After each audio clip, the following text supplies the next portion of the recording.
Hey, Slater Crusaders, America's the greatest country in the world. Thanks so much for being here. We have an amazing show today, and I want to get right to our first guest. By now, you've heard of the Great Barrington Declaration. You can read it and sign it at gbdeclaration.org. Among other things, and we're going to go over it here, but I just want to read this one part. The most compassionate approach regarding COVID that balances the risks and benefits of reaching herd immunity is to allow those who are at a minimal risk of death to live their lives normally, to build up immunity to the virus through natural infection, while better protecting those who are at highest risk. We call this focused protection. Please go to gbdeclaration.org to learn more. But one of the three authors and founders of this is Martin Kulldorff. He's a professor of medicine at Harvard, a biostatistician, epidemiologist. Professor, how are you, sir? I'm doing good. How are you? Nice talking to you. I'm grateful you're here. 30 seconds real quick. What are your credentials? Because every once in a while there's a group of doctors and it turns out that one of them's like a witch doctor or something bizarre like that. So what are your credentials that we're dealing with here, sir? Well, I worked with infectious disease outbreaks for a couple of decades, specifically how to quickly detect them and how to monitor them. I also work on vaccine safety, monitoring the safety of vaccines after they have been approved. And I think I'm a professor at a reasonably respectable university. Yep, I'd say. So this ain't your first rodeo either, I'd say. So what is focused protection? Let's define that term first. So a key feature of COVID-19 is the difference in age in terms of mortality.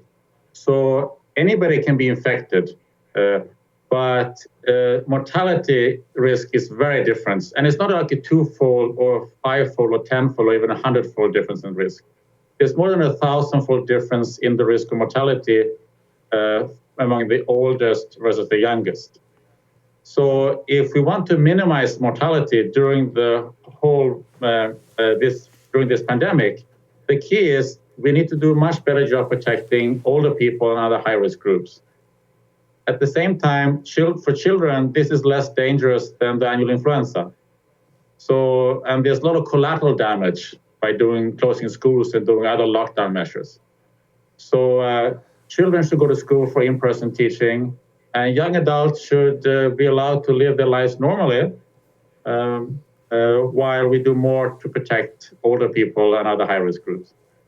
How do you think about collateral damage? Because most people aren't even thinking about it at all. It's very just like COVID, and that's all they're considering. So maybe twofold. Why is it important to think about all these other aspects of human existence? And then what other aspects of human existence are you considering when you came to your conclusion? So one of the basic principle of public health is that you can't look at only one disease. You have to look at health as a whole. You can't just look at short term, you have to look long term. So with the strategy that we've used so far against COVID-19, we have plummeting childhood infection immunization rates. Cardiovascular disease outcomes are much worse. The number of cancers have declined. That's not because there are less cancers, because we're not detecting them. And if we detect the cancers later, the survival is worse. So somebody, because they didn't get a pap smear, for example, they might, instead of living 15, 20 years, they might not die 3 or 4 years from now. So this doesn't show up in the statistics right now, but it's something we have to live with in the future. Also, the mental health aspect is a huge problem. Please, I didn't mean to interrupt you. Please continue with the mental health. Yeah, so for example, the schools and universities being closed, that's of course bad for the education of children, but it's also bad for their physical health and their mental health. There was a study from June that among the people ages, I think it was maybe 70 to 24 or some similar age group, 1 out of 4, 25% had suicidal thoughts, suicidal ideations. And that's very scary. So these closed schools and closed universities and other lockdown measures is having enormous collateral damage on mental health. Why do some scientists, researchers, doctors, et cetera, not take into account, or it doesn't seem like they take into account all those things that you just mentioned when they're coming to their recommendations? I don't know. It's stunning. Yeah, because this isn't like, you're not coming up with like a new field of study, right? Like you said, like this is like the normal protocol. Yeah, if you go back to look, we knew that there was going to be a pandemic, and there will be more after this one. That's just part of history. And most countries have a pandemic preparedness plan. And what we're proposing in the Great Barrington Declaration is basically similar, or very, very much the same as were in those plans. But for some reason that I don't understand, and I think is stunning, is that in the spring, there was certainly this crazy, tragic experiment with lockdowns. And it made sense to have flattened the curve so that we wouldn't overwhelm the hospitals. That was a good thing. But that's something you do temporarily over a few weeks. So I don't understand how that then became a long-term idea to try to suppress this pandemic down to zero, because attempting to do that has all this collateral damage. And it's a futile attempt. I wanted to ask you where you were in February and March with the disease. And then the follow-up is, when was the pivot point for you where you were like, oh, like, we're going in this direction, or maybe I was even headed in this direction, but all of a sudden, no, we're taking the wrong track? So when I first heard about this disease from Wuhan, I think it was probably in February sometime, I forget exactly when, I was worried for about 10 minutes because I looked at the data. It was clear that this was going to be spread over the whole world as a pandemic. That was clear very early on because there were so many asymptomatic and mildly symptomatic cases that to sort of contain it was impossible. So that was clear. And of course, that's scary. But as a parent, my major concern, as every parent, are my children. And I looked at the data, and it was very clear that my children are not at risk for this. And that has turned out to be the case because for children, this is less dangerous than the annual influenza. But there are a few children who have died from it, but it's less risky than the annual influenza.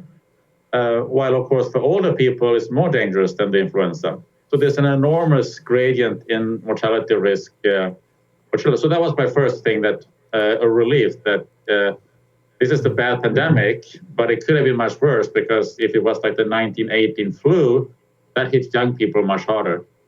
So I felt relieved that this wasn't gonna hit my kids. It wasn't gonna be dangerous for them.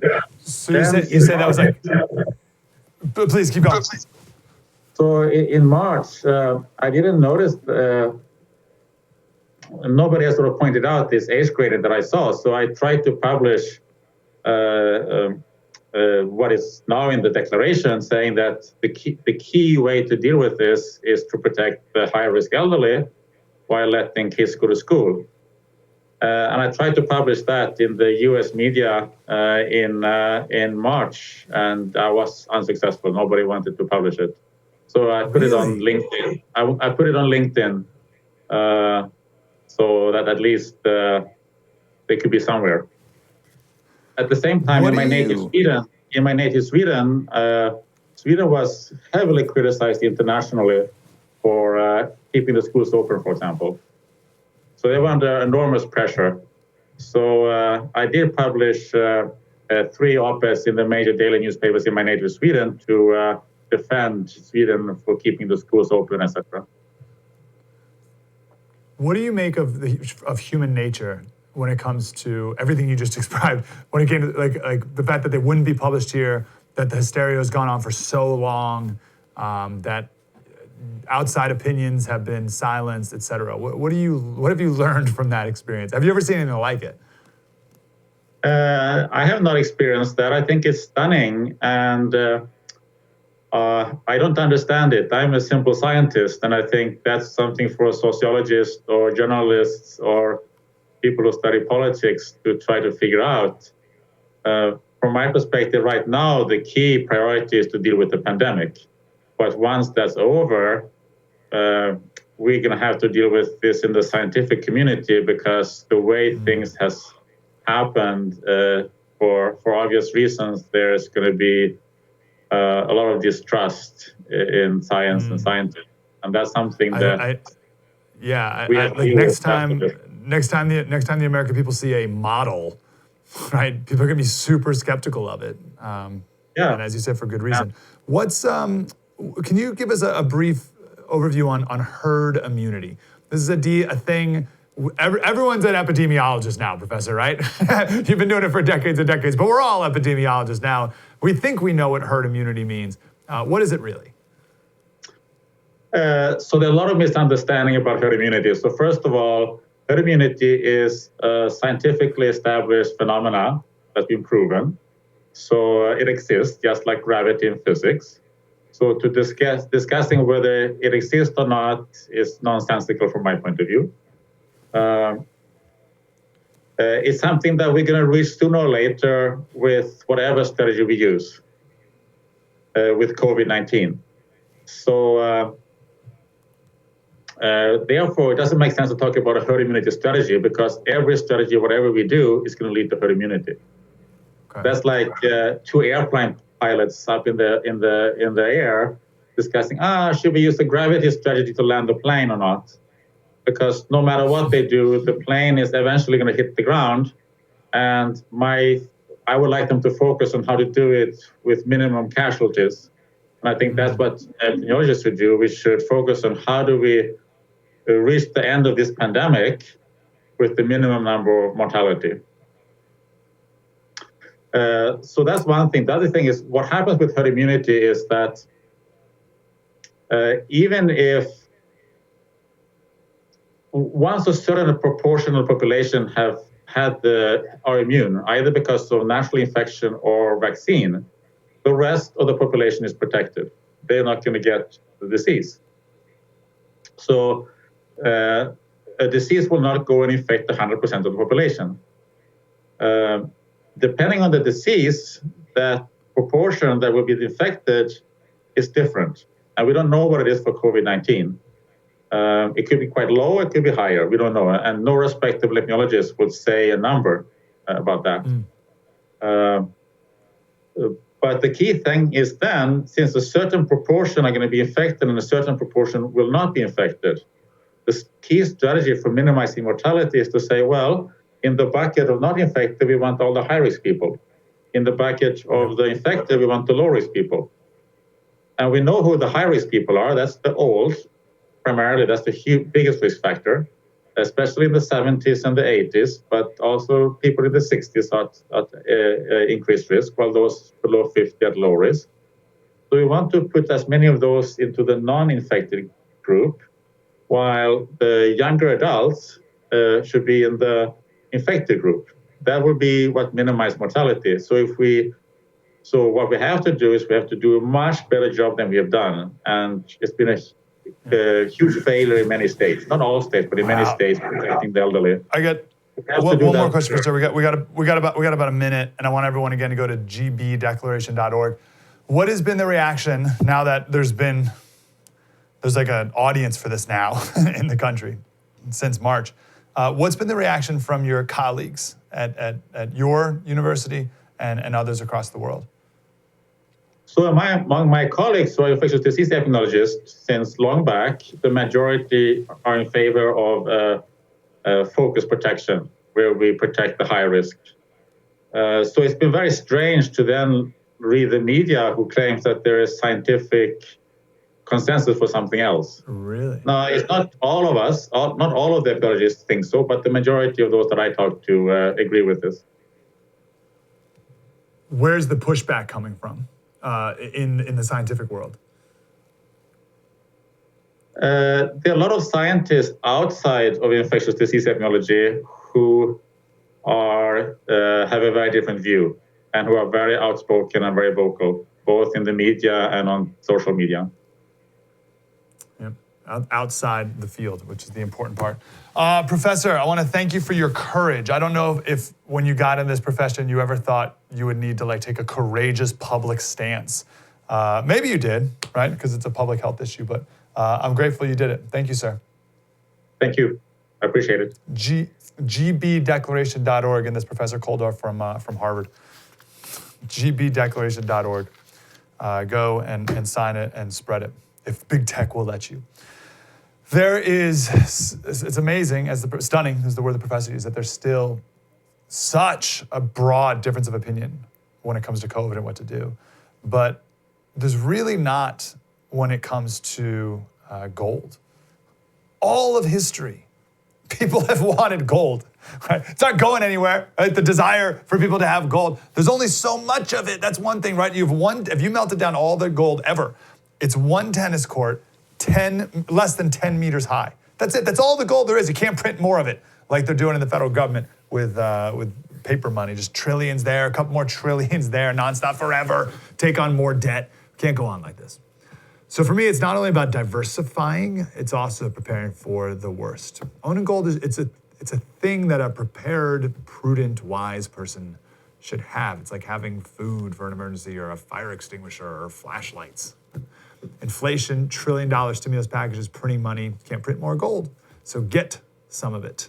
Patriot Gold Group, these are my guys. No commissions, no fees when you sell, which is awesome. They're America's highest rated precious investment firm by Consumer Affairs, which is pretty awesome. 1-800-798-4260. What do we got, 19 days until the election now? Get gold in your hands ASAP. You can also ask about a no fees for life IRA.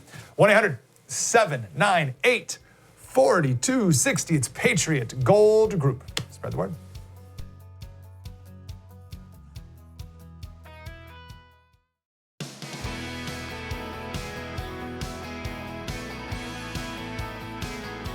Hey, Slater Crusaders. Again, it's gbdeclaration.org.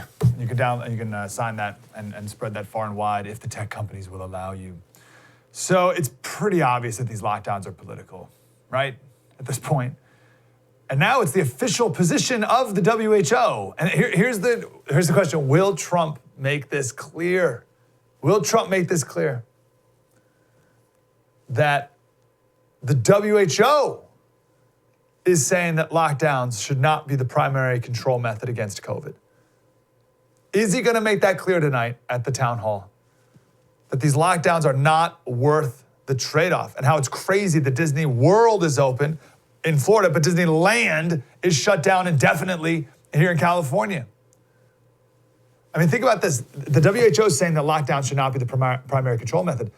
The social media companies used to block any content, including from the president, that said we should end lockdowns. And now it's the official position of the WHO. So will they allow that truth to spread now, or does it just not fit their narrative, so they won't allow it no matter who it comes from? This is Dr. David Nabarro from the WHO. I want to say it again. We in the World Health Organization do not advocate lockdowns as a primary means of control of this virus. The only time we believe a lockdown is justified is to buy you time to reorganize, regroup, rebalance your resources, protect your health workers who are exhausted. But by and large, we'd rather not do it. Just look at what's happened to the tourism industry, for example, in the Caribbean or in the Pacific, because people aren't taking their holidays.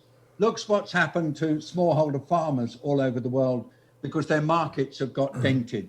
Look what's happening to poverty levels. It seems that we may well have a doubling of world poverty by next year. We may well have at least a doubling of child malnutrition because children are not getting meals at school and their parents in poor families are not able to afford it. This is a terrible, ghastly global catastrophe, actually. And so we really do appeal to all world leaders. Stop using lockdown as your primary control method. Develop better systems for doing it. Work together and learn from each other. But remember, lockdowns just have one consequence that you must never, ever belittle, and that is making poor people an awful lot poorer. A ghastly catastrophe. A ghastly catastrophe. And for what? For what? And again, I hope Trump tonight comes out and says, okay, I'm 75 or whatever. It's fine. I'm fine. Here I am a week later. Fine. You guys had me on my deathbed 10 days ago, and I'm totally fine. But you hear that, Newsom? You hear that, Biden? These lockdowns have no consequence, or I should say the biggest consequence is making poor people an awful lot poorer. I saw a graph the other day. It was income, it was separated based off people in income groups. And it was the hit of income that people have taken during COVID. And the richest of the rich went up. Their incomes have gone up throughout all this. The middle class went down a little bit, took a hit. But it was the poorest who crashed, went down. And that's just in America. I mean, he brought up a global perspective. It's even more dramatic.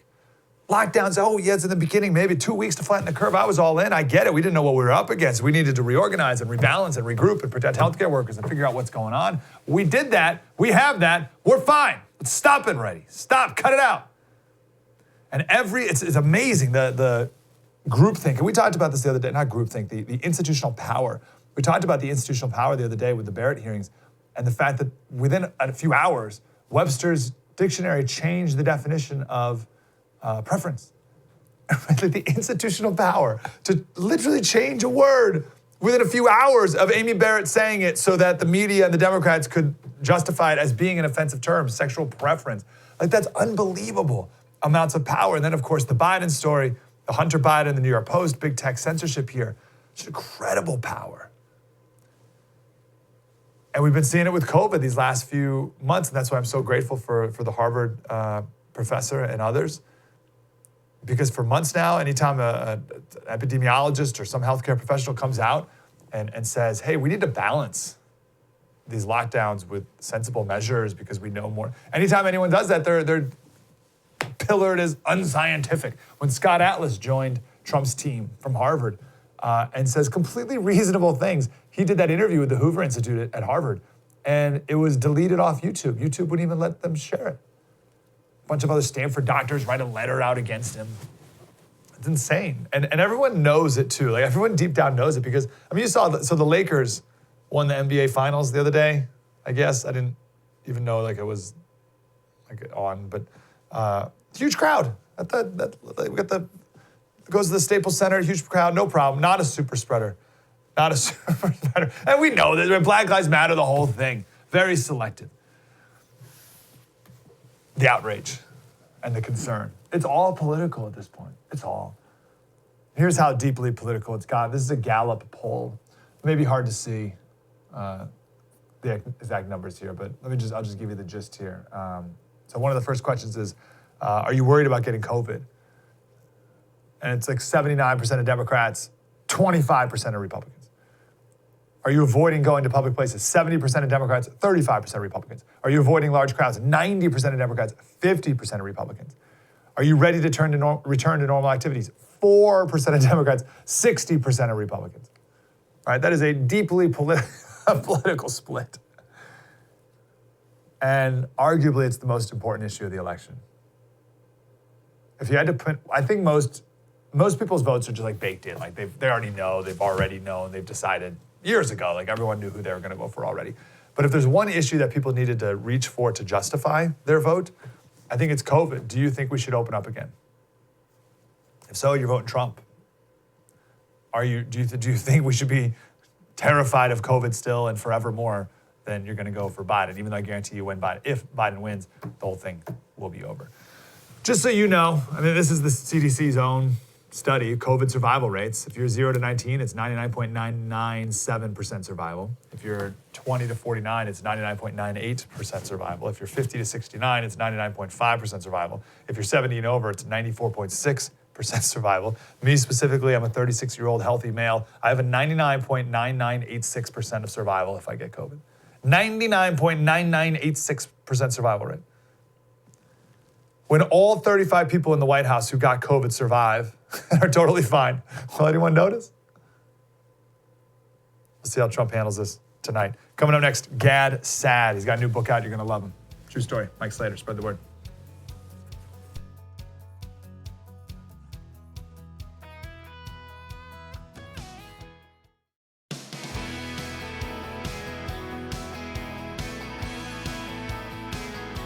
Hey, Slater Crusaders, really excited for our next guest. I'm a big fan. He's an evolutionary behavioral psychologist, Concordia University, and his new book is The Parasitic Mind, How Infectious Ideas Are Killing Common Sense. Perfect timing. Gad Saad. Mr. Saad, how are you, sir? Doing very well. Great to be with you. Really good to talk to you. So Let's start first. What is an idea pathogen?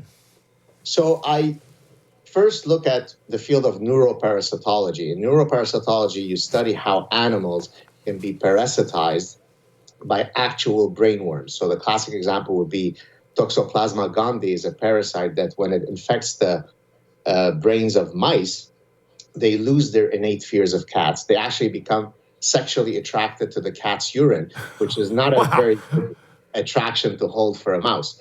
And so using that model, I argue that human beings can be parasitized by another set of agents, which I call idea pathogens. They basically are similar to the mouse running towards the cat, but in this case, we are running towards the abyss of infinite lunacy.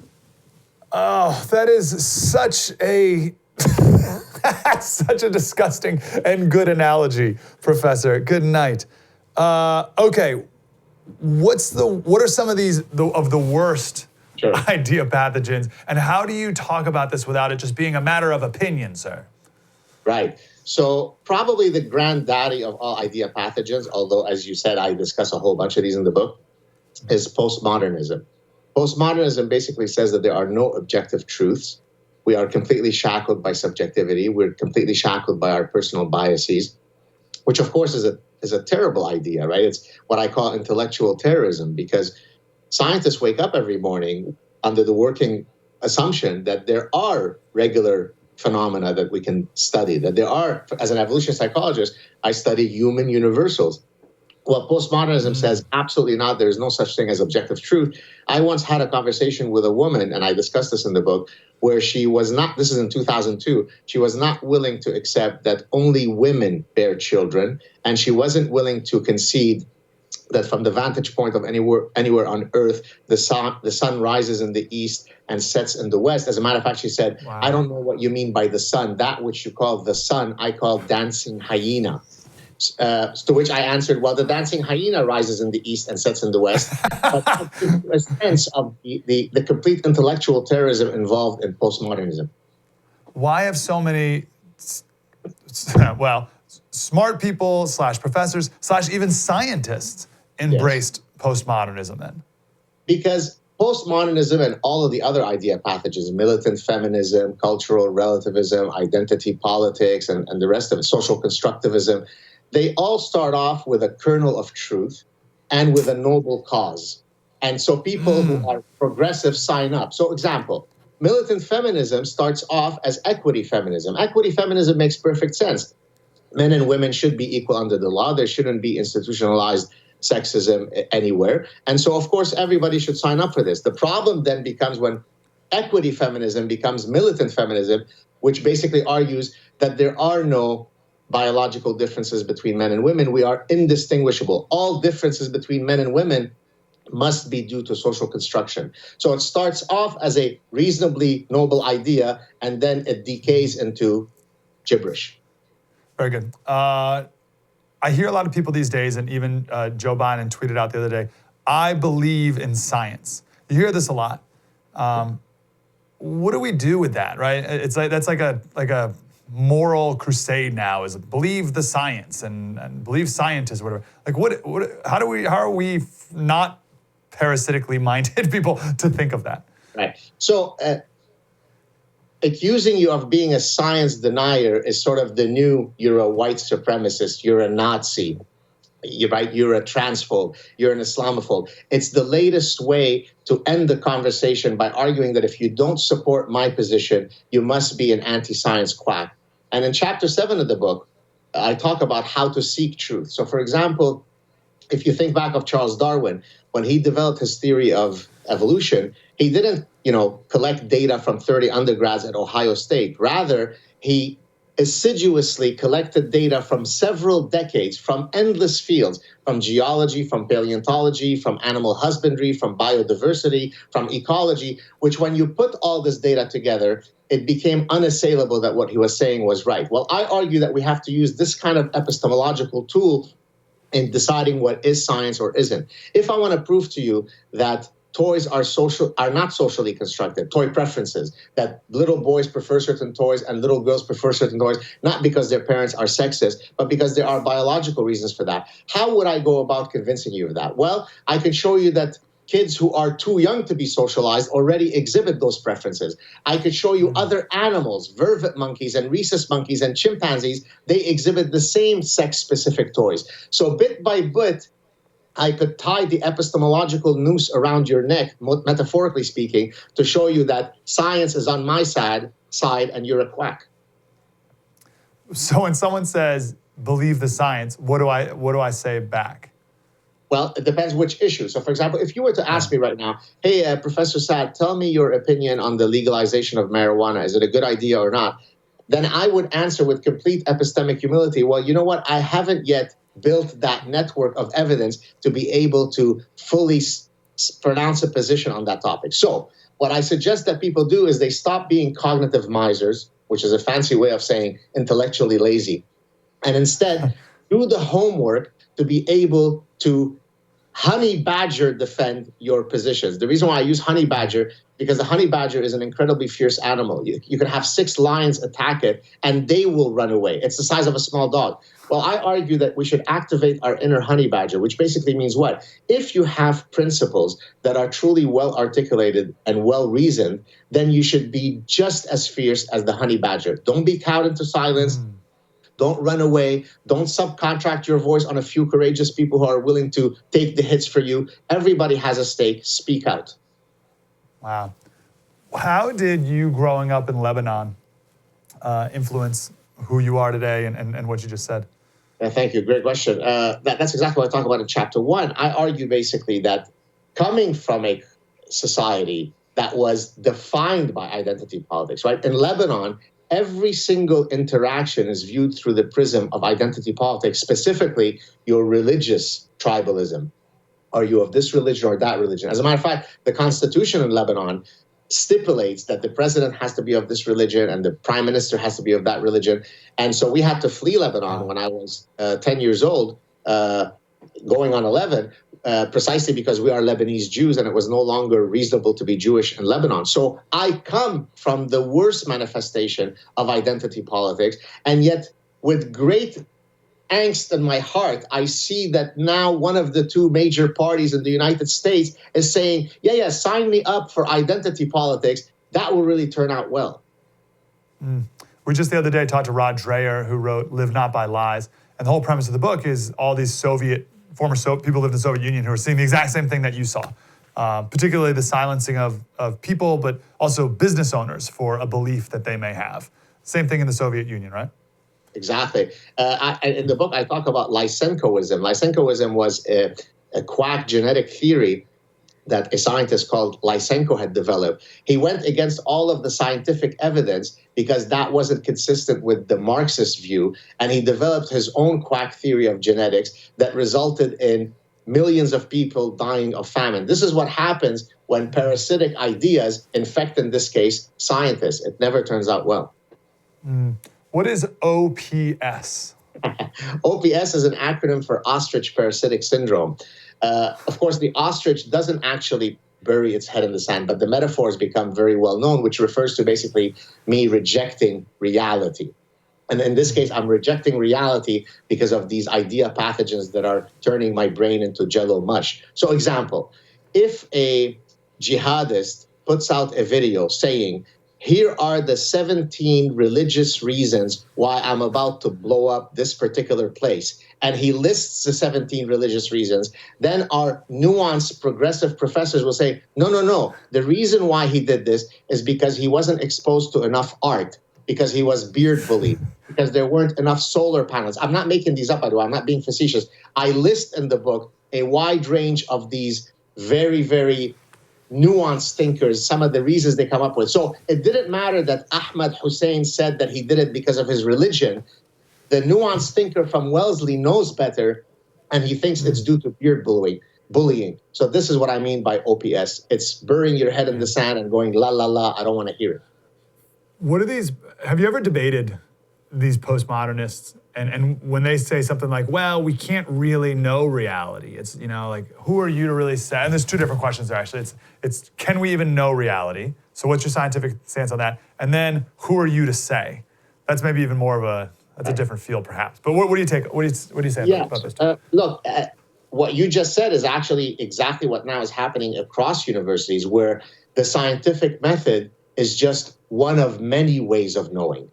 Right? There is the indigenous way of knowing. There's the booga booga way of knowing. There is praying to our ancestors while dancing and throwing rice knowing. No, there is no Lebanese Jewish way of knowing. There is no Gad Saad way of knowing. The scientific method is the epistemological tool that frees us from the shackles of our identities. That's exactly why the scientific method is so beautiful. It doesn't matter whether I'm indigenous, tall, short, purple, fat, or thin, or transgender or not. The scientific method is the scientific method. So no, there aren't multiple ways of knowing. There's only the scientific method. It's the only game in town. So good. What is the scientific method? I know this is like 101, right? But walk us through that real quick. So the scientific method is basically states, okay, if I want to test a hypothesis, what would be the data that I need to collect to either allows me to either find support for the theory or refute the theory. So if I want to test the hypothesis, a silly hypothesis, that men weigh more than women, well, what would I do? I would take a sample of men, weigh them, take a sample of women, weigh them, do a statistical test on the two means so that I could then establish whether there is a statistical difference between the two groups. Take, for example, something that's not scientific, say destiny. Okay, well, destiny is not can't be tested scientifically, because if I walk out of my house today and I'm hit by a truck, it was my destiny. If I walk out of my house and I'm not hit by a truck, it was my destiny. Therefore, all states of the world result in that being a manifestation of my destiny. Therefore, destiny cannot be scientifically tested. So the scientific method is simply the assiduous collecting and testing of the data to lead us to the truth. Very good. Who are you to say, or what do you say to the question of who are you to say, Professor Saad? I am a scientist who applies the unbiased method of the scientific method. Sometimes I have had hypotheses that I was really excited about. I went out to test them and the data didn't cooperate, and therefore my hypothesis was refuted. So who am I to say? It's not me. It's the scientific method that says it. How do you have that humility to do that? Because pride often gets in the way of what you just described. Well, in a sense, this is why I'm often indignant when I fight against all these intellectual terrorists, because my own personhood is such that at the end of the night, when I put my head on the pillow, for me not to have insomnia, I need to feel that I was fully truthful in my pursuit of truth. I spoke whenever I had to speak. If I walk away from the battle, I feel like a fraud, and then I'll have insomnia. So every day I live by an exacting code of personal conduct that says, let the truth take me wherever it does. That's the way I live my life. I like that word exacting, an exacting code of personal conduct. That's excellent. Yesterday, we talked to Douglas Murray, author of The Madness of Crowds. Sure. Good friend of mine. And he was amazing. And I said, well, how do we get out of this? And he said, unfortunately, I wrote it down here, it was so good. We may need a catastrophic event which resets everyone's minds of how ridiculous this is. We need a reassertion of the laws of nature, that the world is a deeply unfair place and there's a limited amount we can do about it, and we need to be very aware of utopians. How do you think we get out of it? Yeah, well, we get out of it by always saying that we're going to be committed to the truth. Let me draw a distinction here between two ethical systems. Deontological ethics basically, so if I were to say, you should never lie, that's an absolute truth. That's a deontological statement. If I were to say, well, sometimes you should lie to spare someone's feelings. If your spouse asks you, do I look fat in those jeans, and you want to have a long marriage, you might want to lie to spare his or her feelings. Okay, so the reality is we're all at times deontological and at times consequentialist. That's perfectly fine. But when it comes to matters of the truth with a capital T, we should only be deontological. In other words, I never sacrifice a millimeter of the truth in the pursuit of a noble cause. I could chew gum and walk at the same time. I can support the rights of transgender people without teaching 6-year-olds that sometimes boys too can menstruate. Yeah, wow, that's a big topic right there. Well, I gotta go here, I got like 30 seconds. The honey badger thing, I'm stuck on the honey badger thing because I love it, but even I'm infiltrated with the postmodern world that we live in, right? It's gotten in my brain. Where what you just described of being that honey badger, that's not very nice, Professor. And like this idea of sentimentality has even infiltrated my brain. So how do you square that?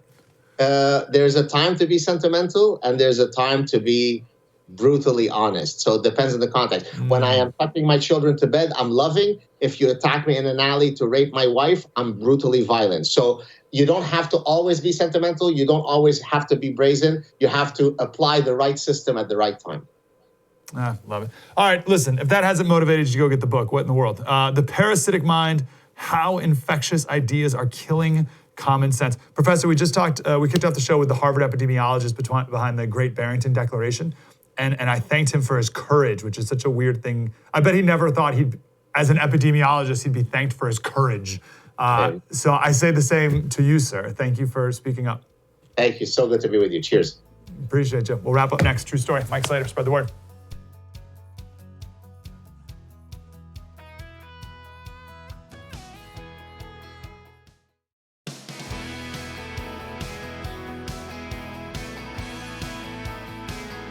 Hey, Slater Crusaders, I want to talk about the lamestream media. You're going to see their bias on full display tonight with the dueling town halls, which Trump is going to crush Biden in the ratings, and that'll be the whole thing.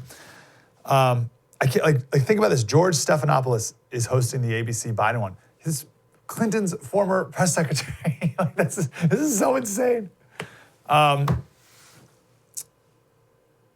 I'm reminded of, not reminded, yesterday I can't stop thinking about this interview we did yesterday with Douglas Murray. He's the author of Madness of Crowds. I went back and listened to it again. He's brilliant. Please get the book. And I asked him how we get back to sanity just as a country. How do we get back? And his answer is not super encouraging, but I think it's true. Here's what he said. I mean, I'm sorry to say so, but the obvious solution, historically speaking, is some catastrophic event which resets everyone's minds and makes them realize how ridiculous the era they've been in has been. I don't disagree with that. I think that's perfectly possible, by the way. I mean, some of us thought maybe COVID would be it. I think it probably won't be, although it could be the prelude to something. But it would be a reassertion of the laws of nature that say, actually, the world is a deeply unfair place in all sorts of ways, and there's a limited amount we can do about that. We should help each other, but we should be very wary of utopians, for instance. I think that, as I say, you shouldn't wish for a catastrophic event because you might get what you wish for. But a reassertion of something like the sort of a recognition of the cruelty of things and where we can affect things and where we can't, and where it actually demoralizes other people to make, for instance, claims and go on and on about your victimhood, as opposed, as you say, to saying, no, we all could moan, but it's better if we don't, because we should be helping each other along and encouraging each other and trying to do better in the limited way we can. Now, that's a less sexy appeal in some ways, but it's a much more realistic one. On tomorrow's show, I want to play a clip from today's show, playing a clip from yesterday's show, and we'll see how meta we can get on the thing. I think he's right? A catastrophic event which resets everyone's minds into how ridiculous this is. And I love this line. We need a reassertion of the laws of nature. That the world's a deeply unfair place and there's a limited amount we can do about it, and we should be very aware of the utopians. That's why we played that clip from JFK yesterday or the other day. He's saying, life's not fair. When did we stop talking about that? And it's so clear that everyone's just completely lost their minds, and everyone's just in this hyper tense state of anxiety and partisanship at all times. And people blame Trump for dividing the country. Are you kidding me? Every time Trump touches on some theme that is good and true and universal and should be agreed upon by everyone, the left just destroys him for it. All right, Trump comes out. Trump recovers from COVID, and he comes out and he says, hey, America, we can beat this. Let's do this. Let's rally together. Let's do all the right things. Let's beat COVID.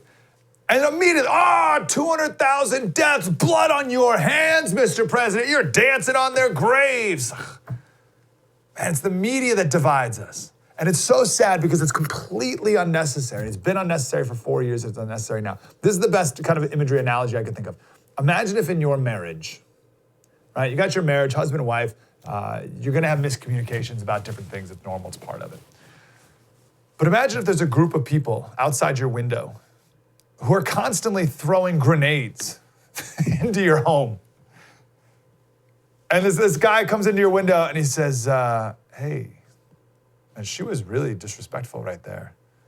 Did you catch that? Wow, that was horrible. And then other guy's like, hey, your husband there was really rude. Did you see how rude that was? And then you guys get mad at each other. Like, yeah, maybe that random person yelling at me through my window has a point. Maybe you were kind of rude. So you fight for a while, and then eventually you wise up and you stop listening to those strangers who are just yelling at you for no reason. But then they start screaming even more, and they start just like throwing breaking news sound effects at you nonstop. And then they have to start making stuff up. Like, oh, he just called you fat. Oh, he did, he called you fat. No, I didn't. Oh, he's denying it. He definitely did. He thinks you're a big fatty. Like, whoa, whoa, whoa. And then you guys start screaming at each other now because of something guy's lying through the window all about. And then you're like, what are we doing here? Why? And then the people outside, let's bring in our panel of experts. We got a doctor, a psychologist, a marriage psychologist, and a military expert to explain to you in 1 second bursts with loud sound effects and scrolling loud text about why he is the worst husband that any woman has ever had in the history of the earth. Jeez, like, after a while, when you bombard yourself with that nonstop, every day, for 4 years. Seriously, imagine, I'm not joking, imagine if your marriage was bombarded with that external and 99% untrue drama all the time. Your marriage would not go well. And there's no need for that. And that's exactly what's been happening these last 4 years with this country. So how do we stop this? How do we get some sanity? I asked Douglas Murray, I think this was our last thing we talked about on yesterday's show. Please go back and watch the whole show. You can watch this on YouTube. You can replay it there, of course, on our app, on your smartphone, the First TV. You got all the shows are right there. I asked him how you as an individual can stay sane. My own advice is that people, for instance, particularly disengage from social media. You've got to realize that social media is you working for free to correct other people's behavior to make a company in Silicon Valley rich. Don't do it if you can help it. I personally use a platform like Twitter as a promotional tool. Basically, I say, this is what I'm doing, this is where you can find me, but I don't think it's healthy for anyone to engage in rows with their loved ones, let alone with complete strangers. I think people need to be encouraged to nurture and develop their life off social media. You know, we have this devastating problem for young people of pretending to be living lives. It's not a good life. The best thing is not to pretend to be living a life and then post that on social media, but work on the real life you're in. And occasionally that might glance against the unreality of social media. If so, do something about it. But don't become this wrong way round person. You know, work on the real life you live. Nurture your real relationships, and don't get sucked into the void because the void wants you to be there. Oh, such a good. The void wants you to be there. By the way, you can follow me on Slater Radio on Instagram and Twitter, and the Mike Slater Show on Facebook. That's it. We gotta go. Our special tomorrow is going to be on the Supreme Court. A recap of the hearings that were this week. We'll talk about the history of borking. We'll talk about the history of election year nominations. What's going on right now is not unique in any way whatsoever. And we're going to talk about the very shaky constitutional grounding of Roe v. Wade, which is what this is all about. It's all about Roe v. Wade. And then also how Roe v. Wade could possibly one day be overturned. It's all coming up on our special tomorrow. True story. Mike Slater. Have a great day.